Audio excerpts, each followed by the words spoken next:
U Evanđelju po Mateju 25. glava Isus Hrist sa svojim učenicima sedi na Maslinskoj gori i priča im priču o 10 djevojaka. 5 djevojke su bile mudre i one su ponele dovoljno ulja i njihova svetlost, njihova lampa je sjela uredno. Međutim, 5 ludih djevojaka su također imale lampu, međutim rezerve ulja nisu ponele. Svih 10 djevojaka su čekale mladoženju, da se zajedno sa mladoženjom priključe na svadbu. Međutim, mladoženje je kasnio, one su čekale mladoženju i tako su zaspale. Svih 10. I dobre, i loše, i mudre, i lude. I tako u pola noći se čuo glas evo ženika gdje ide. I tada su ustale svih 10 djevojaka i ukrasile svoje žiške, svoje svetiljke. Mudre djevojke su ukrasile svoje žiške, imale su dovoljno ulja, međutim lude djevojke su također ukrašavale svoje žiške, ali ulja nisu imale dovoljno, tako su tražile od mudrih djevojaka malo. Međutim, mudre djevojke su im rekle da ne bi nedostajalo i vama i nama, idite vi lepo kod trgovaca i kupite ulje, pa se vratite. I tako su one otišle kod trgovaca usred noći da kupe ulje. Mudre djevojke su sa ženikom zajedno ušle na svadbu i kada su se lude djevojke vratile, kucale su na vrata, međutim gazda je izašao napolje i rekao im je ja vas ne poznajem, znači idite dalje. Tako da su lude djevojke ostale na ulici, nisu ušle na svadbu, u mračnoj ulici su ostale. To je jedna velika pouka. Znači, Isus Hrist je pokazao u stvari svojim učenicima koji tek tako nisu razumeli ništa od toga šta je Isus govorio. Isus je svojim učenicima pokazao kako će vrijeme biti u vrijeme njegovog drugog dolaska. Znači, 10 djevojaka su sve one crkve koje su se izjasnile da čekaju Isusa Hrista ponovo, znači drugi dolazak Isusa Hrista. One znaju za drugi dolazak Isusa Hrista i čekaju ga, svih 10. Ženik koga su čekale djevojke u stvari sam Isus Hrist koji treba da dođe. Znači, Isus Hrist je pokazao kako će stanje biti u crkvama, u društvu, pred njegov drugi dolazak. Vidimo da mudre djevojke su imale i lampu i rezervu ulja. Ulje je simbol Svetoga Duha, znači žižak ili lampa je Biblija. Svih 10 imaju Bibliju i svih 10 djevojaka koje predstavljaju crkve ovoga sveta čitaju Sveto pismo. Ali lude djevojke, 5 ludih su predstavnici onih crkava koje proučavaju, čitaju Sveto pismo i proučavaju, ali bez ulja, bez Svetoga Duha. Nemaju Svetoga Duha. Šta znači to ako neko nema Svetog Duha? To znači da će biti prevaren od sotone, od palih anđela, od prevaranata ovoga sveta. Zato je i prikazano, Isus je prikazao da one crkve koje nemaju Svetoga Duha neće biti ni spašene. Iako proučavaju Sveto pismo, iako znaju puno Svetog i Svetoga Duha. Također, Isus nadovezuje jednu priču iz njegove knjige, da postoji njegova knjiga, mi je zovemo Otkrivenje Jovanovo, Evanđelje Otkrivenje po Jovanu, znači po njegovom učeniku. Inače, početak knjige kaže da je to knjiga Isusa Hrista, Otkrivenje Isusa Hrista koje njemu dade Bog. U toj knjizi u 18. glavi Isus priča o tome da je sa neba na zemlju došao veoma jak anđeo. Od siline njegove slave, znači od jačine njegove slave, se zasvetila čitava planeta Zemlja. Interesantna informacija. Čitava planeta Zemlja se zasvetila pojavom tog anđela koji je izgovarao vest pade Vavilon. Vavilon je u stvari naša civilizacija. Vavilon je sistem antikristov u kome mi živimo. Pretpostavlja se da je ovo zadnje vreme i Isus u 18. glavi opisuje da će jednoga dana taj sistem propasti.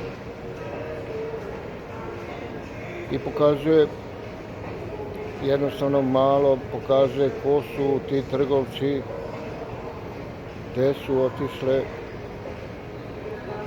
5 ludih devojaka da kupe usred noći, da kupe ulje. Nevjerovatno. Znači da su dobro poznavali te trgovce, imali su dobre veze sa njima, kad su mogli usred noći da odu kod njih i da kupe ulje. Malo više pokazuje Isus ko su ti trgovci u 18. glavi i kaže da će i trgovci i te crkve zajedno kukati, jaukati za Vavilonom kad bude pao. Jedna interesantna informacija. Ta glava se treba proučiti sa čim su sve trgovali ti trgovci zemaljski koji su kukali zajedno sa crkvama tim, sa svim ljudima ovoga sveta koji će kukati za sistemom koji će uskoro propasti.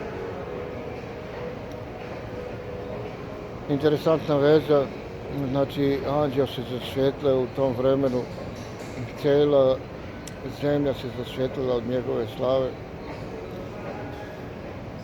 Ako povežemo nastanak nafte i proučavanje Svetoga pisma, posebno 25. glave Matejevog evanđelja i 18. glave Otkrivenja, i čujemo tu informaciju da se cijela zemlja zasvetila od slave tog anđela, vidimo da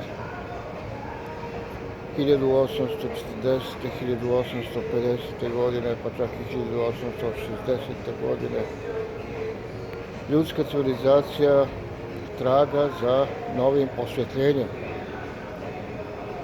Do tada su ljudi koristili za osvjetljavanje svojih domova, za osvjetljavanje raznih prostorija, pa čak i ulica, koristili kitovo ulje. Kitovo ulje je došlo od tih godina, 1850. godina, u svoju maksimalu. Nije ga više bilo toliko kao pre, ali njegova cena je skočila, bilo je mnogo skupo.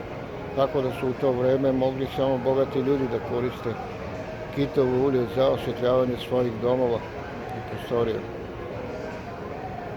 Osim kitovog ulja, koristilo se normalno cveće od voska, a koristilo se također biljna ulja i životinjska ulja koja su također bila mnogo skupa. Tako da su ljudi tražili neko drugo ulje kao i lude devojke koje nisu imale dovoljno ulja. 1850. godina ljudi su tražili osvetljenje, ulje, svetlost. I tada, 1850. godina, nastaje nafta, nastaje istorija nafte, inače nafta je postojala od uvek na planeti Zemlji.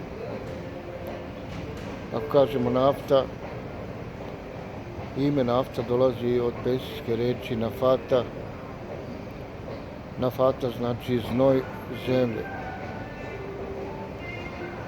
Koriste se još reči, na primjer u Nemačkoj, nemačka reč Erdöl ili Steinöl, znači kameno ili zemno ulje.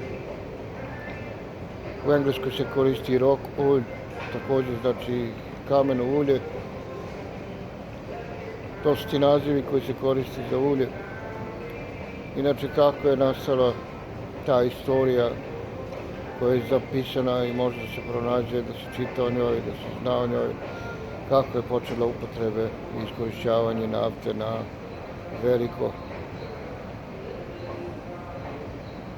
Interesantno da su Indijanci koji su nastanjivali oblast od Pensilvanije do Njujorka, to je pleme koje se zvalo Seneka, oni su koristili u oblasti Pensilvanije u gradu koji se zvao Titusville. U njegovoj okolini postojala je jedna reka koja se zvala Oil Creek.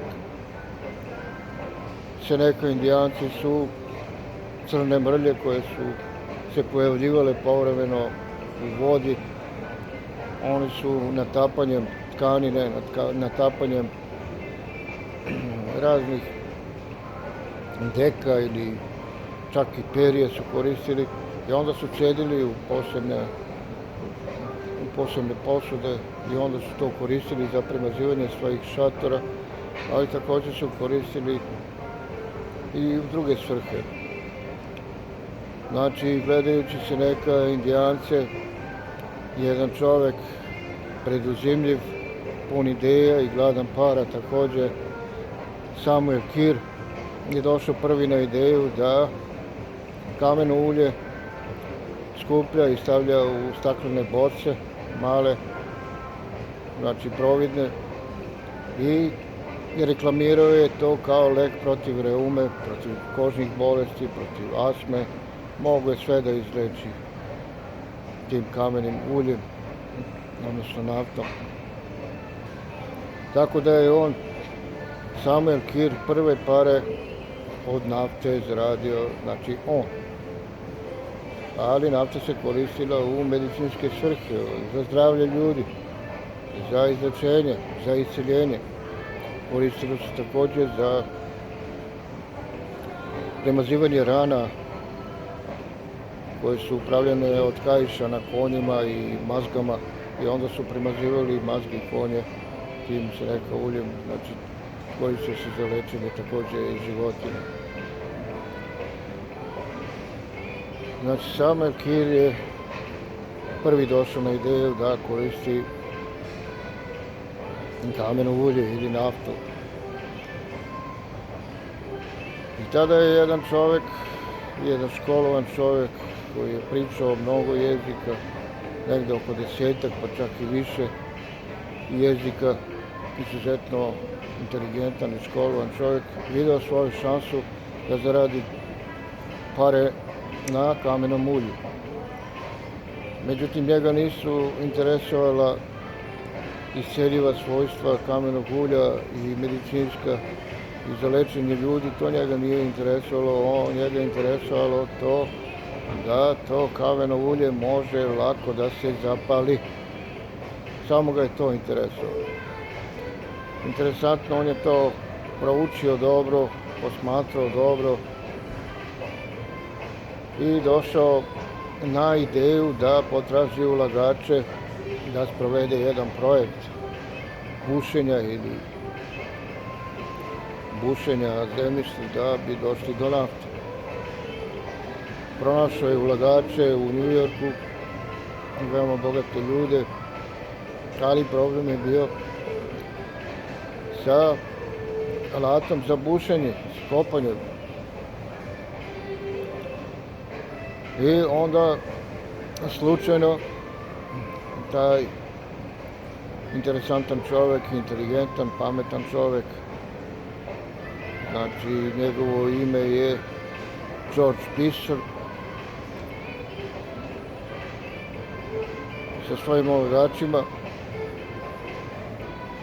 znači rešio da sprovede tu ideju u delo, pronašao ulagače i onda je slučajno i sjedeći u jednoj kancelariji njegovog kolege doktora posmatrao kameno ulje u jednoj boci i jedna reklama za vađenje soli,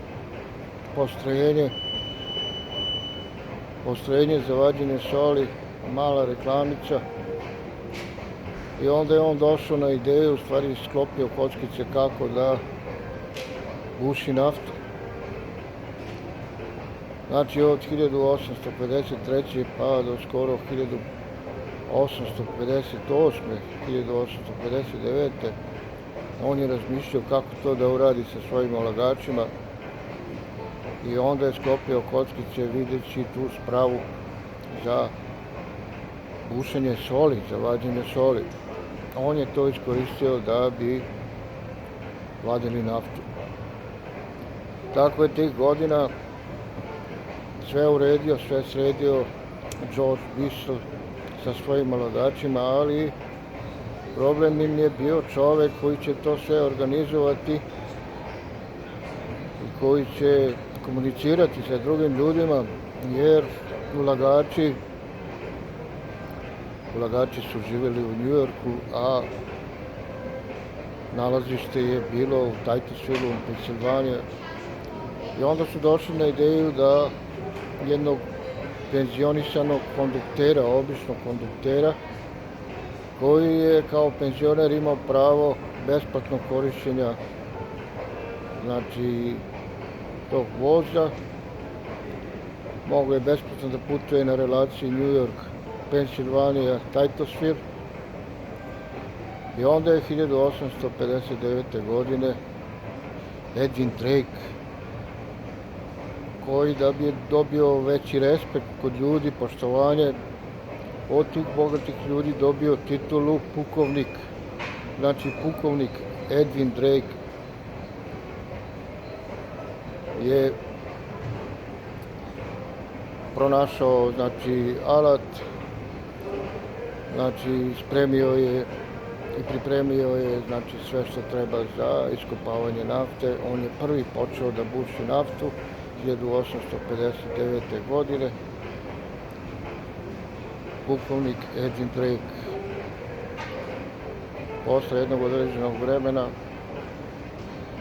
na toj bušotini je pronađena nafta 27. augusta i 23. augusta 1859. godine. Prva nafta je izvučena iz bušotine kod Titusvilla, pukovnik Edwin Drake. Znači, to je bio bum u to vreme. Kad se pročula ta vest, onda su nagrnuli svi u okolini Titusvilla. Po zakonu je mogao svako da vadi naftu bez problema, nije postojao nikakav zakon za ograničenje. Znači, u okolini Titusvilla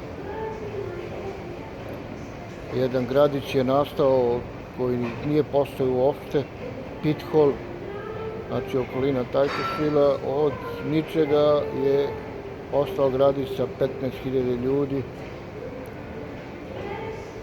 Njihova imanja su vredila milione dolara u to vreme, da bi kasnije, kada je nestalo nafte, posle par godina, ta imanja nisu vredila ni $1. Čak šta, Pit Hall od 15.000 ljudi se ispraznio, nije postojao više uopšte. nikoga više nije ni bilo. Inače, gospodin pukovnik Edwin Drake, da kažemo i to, svi su oni zajedno i George Bissell i ulagači jedno kratko vreme postali bogati i mnogi ljudi koji su kopali među njima postali su bogati, međutim mnogi od njih su izgubili sve. Pukovnik Edwin Drake je umro kao siromašan čovjek, čak šta malo ko je znao gdje mu je grob. Kasnije u istoriji su pronašli i on je posebno obeležen u američkoj istoriji nafte. Inače, mnogi ljudi su, znači, koji su iskopavali, postali bogataši, a mnogi su ostali bez ičega, propali. To je bilo vreme propasti i vreme bogaćenja. Znači, nafta, novi derivat. Inače, nafta je posle toga i pre toga se koristila nafta, također mogu da kažem 1853. godine još u Poljskoj.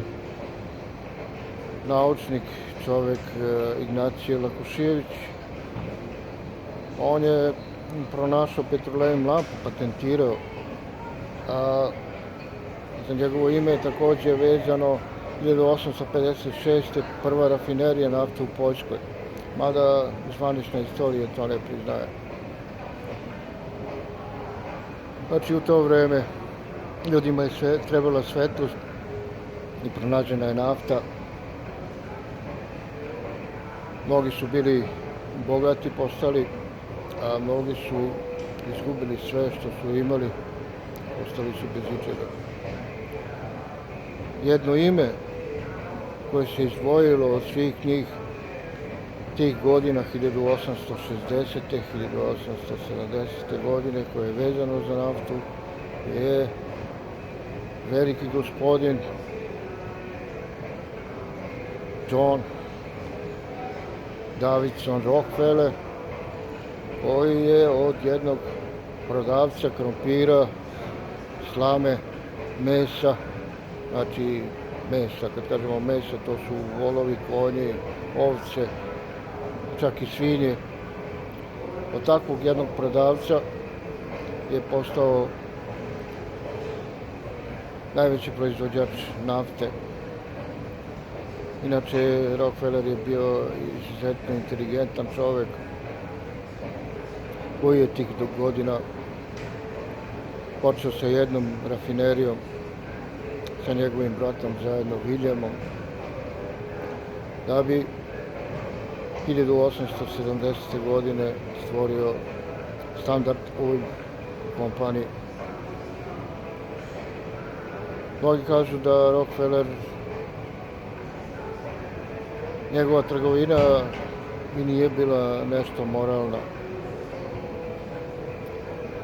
Jedno ime, jedan nadimak koji je vezan za Rockefellera i za njegovu družinu, on je imao puno ljudi oko njega, kažu da nije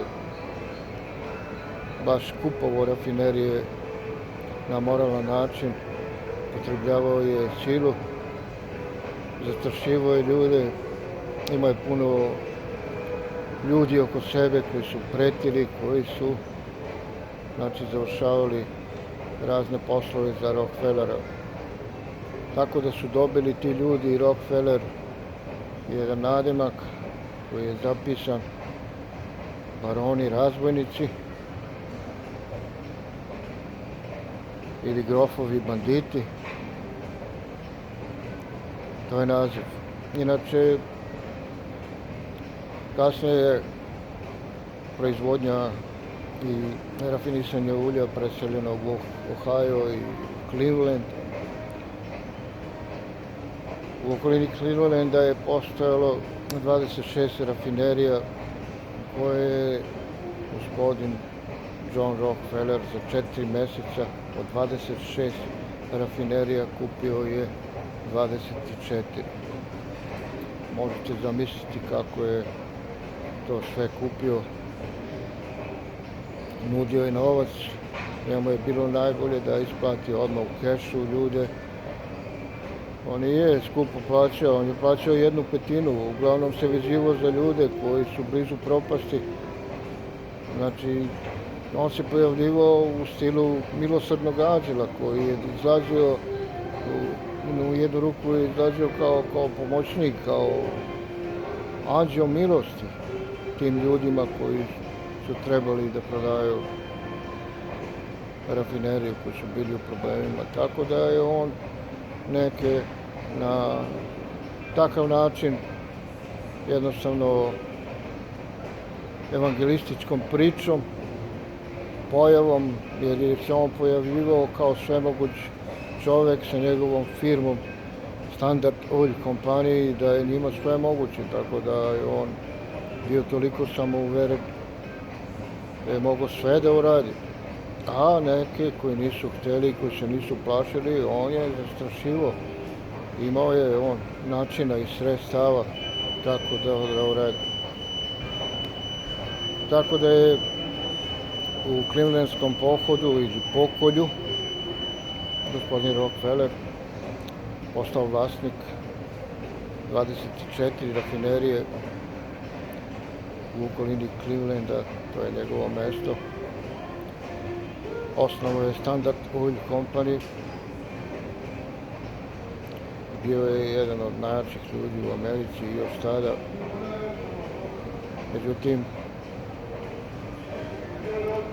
par godina kasnije se neko pojavio koji je konkurisao Standard Oil Company, tako da je Standard Oil Company, znači partneri koji su postojali sa Johnom Rockefellerom, su mnogo izgubili, jer ta kompanija koja se pojavila veoma dobro je konkurisala, otkupljivala svo i rafinisala svo ulje, svu naftu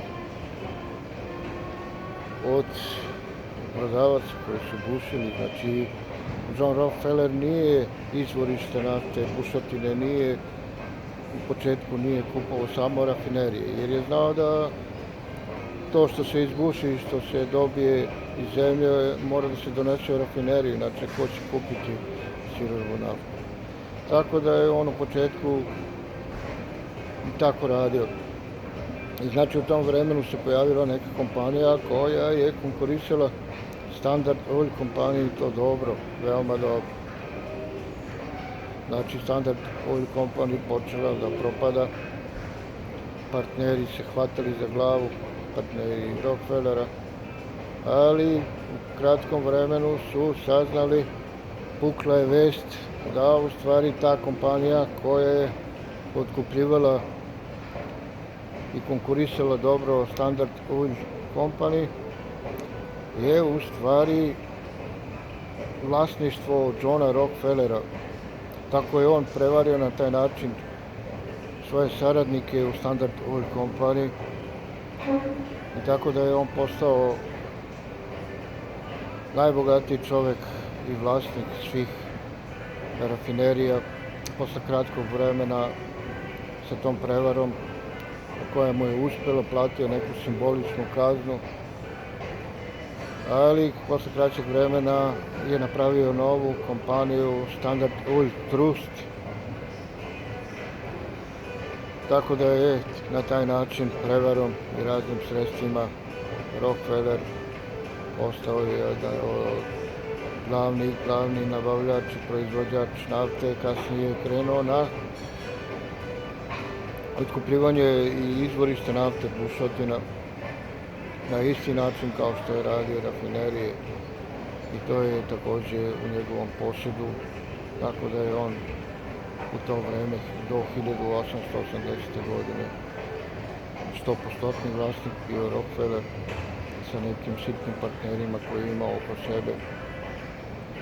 Znači tako je John Rockefeller i nafta zasijala svetlošću u našem svetu. A sa druge strane, ako pogledamo u Rusiju, malo je neverovatno, malo neobično da u isto vrijeme u Rusiji također počinje sa, tačno u isto vrijeme 1850, neke 1860. godine, počinje također sa upotrebom nafte, sa rafinerijama, sa bušenjem nafte, tačno u isto vrijeme, nevjerovatno. Inženjer Semjonov, Rus, je počeo prvi sa bušotinama nafte. Inače, također se pojavljuje jedna poznata familija, dolazi do izražaja u Rusiji, a to je familija Nobel. Familiju Nobel znamo zbog toga što postoji Nobelova nagrada. Alfred Nobel je kasnije izmislio dinamit.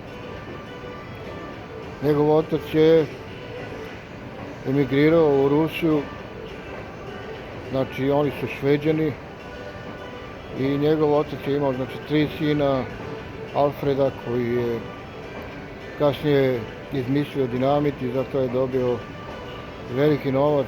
Znamo da postoji i dan danas Nobelova nagrada. Znači imao je sina također Ludviga i Rudolfa. Sam otac je radio sa ruskom vojnom industrijom zato što im je prodao skice i pravio je podvodne mine za vojnu industriju Rusije. Ako gledamo kada je počela nafta,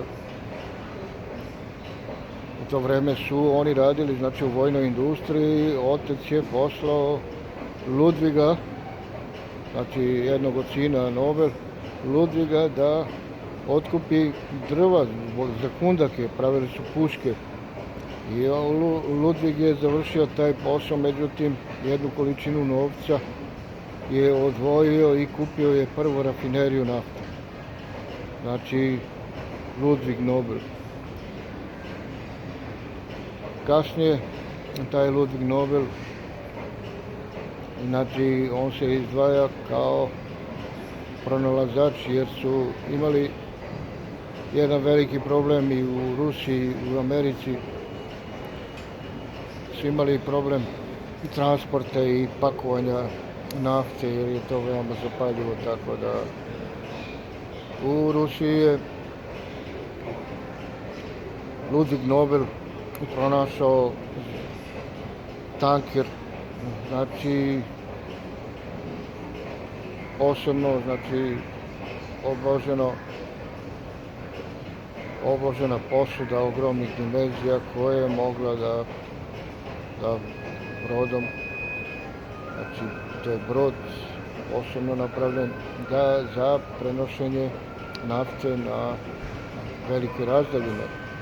Prve tankere znači napravila familija Nobel, Ludvig Nobel. Ako gledamo u Americi, pre toga, znači u stvaranju istorije nafte,